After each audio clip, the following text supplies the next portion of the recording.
Gepleýär Azatlyk Radiosu. Habarlar günnäli gepleşigimizi men Sahra dowam etdirýärin. CIS Debt Recovery Solutions adly halkara hukuk firmasy Türkmenistanyň Türkmennewit döwlet şereketiniň pul töläp biljek ýagdaýda däldigini beýan edýär we onuň halkara şäriklerini energiýa çeşmelerine diýsen baý Türkmenistanyň şol döwlet konserni bilen işleşmegiň uly töwekkülçilik boljagyny bildirýär. Türkmennewit döwlet şereketiniň Kiprde ýerleşen IC Intercomplect adly şäriginiň hukuk wekili hökmünde çykyş edýän bu firma Türkmenistanyň döwlet konserniniň 4 ýyldan satyn alan nevit we gaz öýdleşdirilmeginde ulanylýan enjamlarynyň gowrumy 8 million Amerikan dollarynyň gowrak bolan bergisini wagtlaýynça pul ýetmezçiligi we tölew kynçylygy sebäpli diýen düşündürüş bilen tölemeýändigini ma'lum edýär. Bu barada maglumaty Azatlyk Radiosyna CIS Debt Recovery Solutions adly halkara hukuk firmasynyň baş geňeşçisi Taras Kopi Gurung berdi. Hukuk firmasy tarapyndan Azatlyk Radiosyna hödürlenen resmi namada görkezilişine göre häzirki wagtda Türkmennewit döwlet konserniniň 2013-nji ýylda IC Intercomplect adly firmadan satyn alan nevit we gaz önümçiligi enjamlary üçin tölemeli pulunyň mukdary 8 million 360 000 Amerikan dollary möçberinde. Taraplaryň arasynda 2013-nji ýylyň 26-njy apreline gol çekilen şertnama laýyklykda Türkmenistanyň almagy gözüňünde tutan barlyk laboratoriýasy bilen nevit gaz känleriniň öýdleşdirilmeginde ulanylýan birowlaýjy göçme desha bilen bilelikde bu san 9 million 33 000 Amerikan dollaryna barabar bolýar. Resmi hatlarda Türkmen tarapynyň IC Intercomplect adly firma bergisiniň bardygy barasynda hiç ýyly garşylyk bildirilmeýär. Enjamlaryň tutuşlugyna iý berilmegi hem şol bir wagtyň özünde şertnama laýyklykda enjamlar gowşurulan badyna gysga wagtyň içinde töleginiň dolu amala aşyrylmagyna güwäg etýär.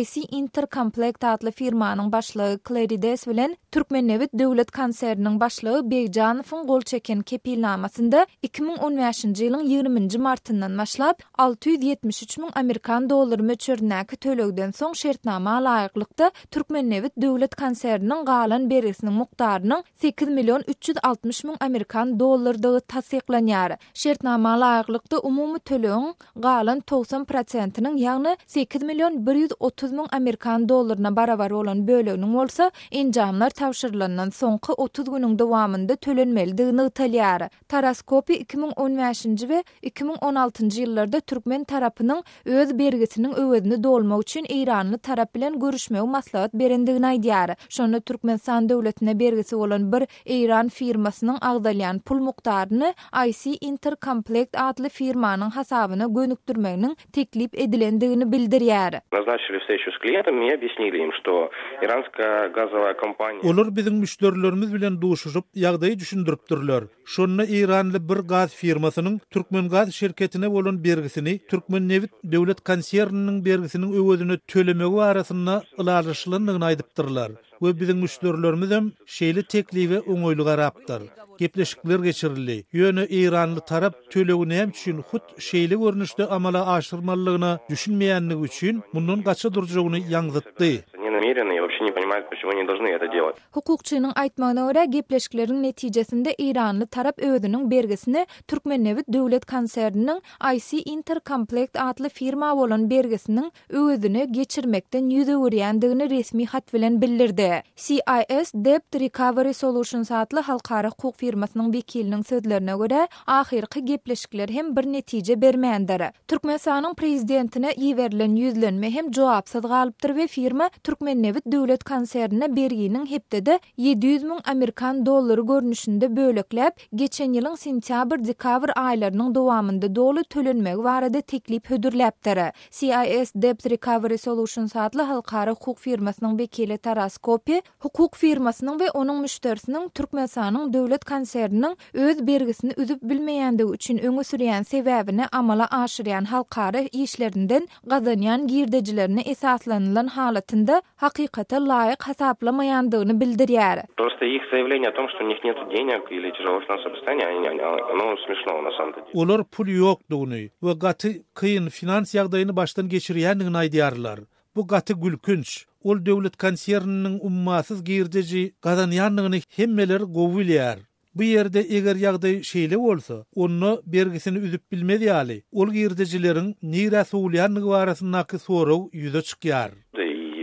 том, куда они их тратят, раз они не могут со своими поставщиками рассчитаться. Taraskopi munun halkara şäherliklerin Türkmenistanyň şertnamalardaky öz hyzmatdaşlyk borçlaryny ýerine ýetirmeýändigi barasynda edilen ilkinji arda şikayet bolup durmaýandygyny belliýär we CIS Debt Recovery Solutions adly halkara hukuk firmasynyň bergini hemmelere jar etmek esasynda töletmäge synanşýandygyny bildirýär.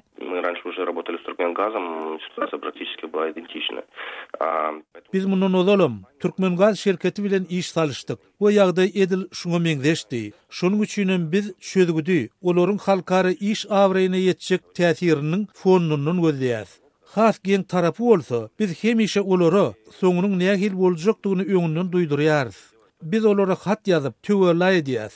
Egerde olar oňoýly jogap bermedik halatyny nähili çözgütler görjekdigimiz barasyny duýdurşy edýäs. Biz ýygyderli ýagdaýda olaryň araççylary, iş şärikleri we hyzmatdaşlyk edýän taraplary bilen görüşip, ol döwlet konserniniň öz bergisini üzüp bilmejek ýagdaýdadygyny duýdurýarys. Şeýlelikde biz aslynda olary edil biziň müşterimiz ýaly oňoýsuz ýagdaýa düşmezligi barasyny duýdurşy edýäris. Biz Türkmengaz şirketiniň edil häzirki ýagdaýda 15 milyon dollar bergisiniň bardygyny bilýäris. Bize bu uğurda bir näçe firma ýüz tutdy we biz şu wagt olar üçin iş alyp barýarys. Более 15 миллионов, потому что к нам уже обратились люди, мы сейчас ведем переговоры. Türkmenistanyň hökümeti Türkmennewit döwlet konserniniň IC Intercomplect adly firma bolan bergisi hakda hiçili kommentari bermeýär. Azatlyk radiosynyň bu urda Türkmennewit we Türkmengaz döwlet konsernlerinde nähildir bir maglumat almak synanşyklary hem başa barmady.